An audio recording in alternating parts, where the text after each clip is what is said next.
அகிலம் மீடியா நேயர்களுக்கு வணக்கம். அமெரிக்காவின் டீலிங்கை குப்பையில் வீசிய ஐக்கிய அரபு அமீரகம், துருக்கியுடன் கைகோர்ப்பு, இந்தியா உஷாராகுமா? அமெரிக்காவின் F-35 ரக போர் விமானத்தை வாங்கும் யோசனையை கைவிட்டுவிட்டு துருக்கியின் விமானத்தை வாங்க ஐக்கிய அரபு அமீரகம் முடிவெடுத்துள்ளது.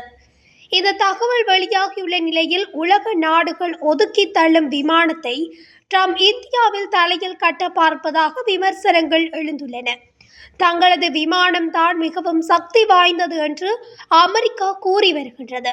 ஆனால் அதன் நட்பு நாடான அமீரகமே F-35 வாங்க ஆர்வம் காட்டாதது விவாதங்களை கிளப்பியுள்ளன.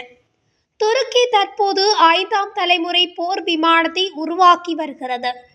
இந்த திட்டத்தில் ஐக்கிய அரபு அமீரகம் இணைய விருப்பம் தெரிவித்துள்ளதாகவும் துருக்கி ஏரோஸ்பேஸ் நிறுவனத்தின் தலைவர் மெக்மத் டெமிக்ரோக்லு கூறியுள்ளார். அபுதாபியில் ஐடெக்ஸ் 2025 எனும் பெயரில் தற்போது பாதுகாப்புத்துறை கண்காட்சி நடைபெற்று வருகிறது. இதில் பங்கேற்றிருந்த மெக்மத் கூறிய விஷயத்தை தெரிவித்துள்ளார். இதன் மூலம் அமெரிக்காவின் போர் விமானத்தை தவிர்க்கும் 2வது அரபு நாடாக அமீரகம் மாறியிருக்கிறது. ஏற்கனவே சவுதி தலையில் அமெரிக்கா F-35 வைத்து மிளகாய் அரைக்க பார்த்திருக்கிறது. ஆனால் உஷாரான சவுதி சைலண்டாக நழுவிக்கொண்டது. அதே பாணியில் அமீரகமும் இப்போது கலன்று கொண்டிருக்கின்றது.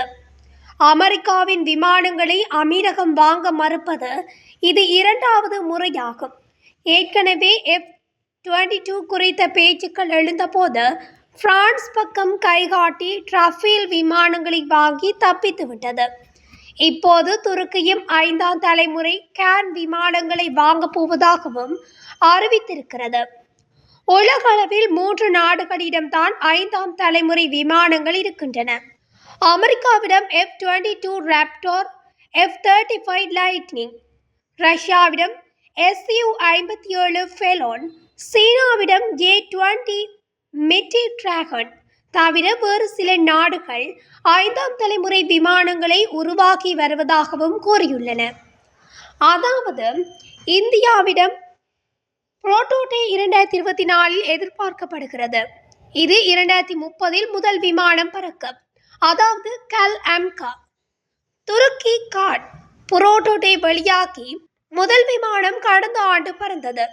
தென்கொரியா, இந்தோனேசியா 4-5 தலைமுறை விமானங்களை உருவாக்கி வருகின்றன. ஜப்பான் மிட்சுபிஷி FX 2030 பறக்கும் என சொல்லப்படுகிறது. ஈரான் 5ஆம் தலைமுறை விமானங்களை உருவாக்குவதாக சொல்கிறது. பொது வழியில் இதற்கான ஆதாரங்கள் இல்லை. இப்படி மற்ற எல்லா நாடுகளும் இந்த நாடுகளிடம்தான் 5ஆம் தலைமுறை விமானத்தை வாங்க முடியும். எனவேதான் அமீரகம் துருக்கியை நாடியிருக்கிறது. துருக்கியிடம் டெக்னாலஜி கொஞ்சம் கம்மிதான். அதே நேரம் அமீரகத்தை விட பணக்கார நாடு கிடையாது.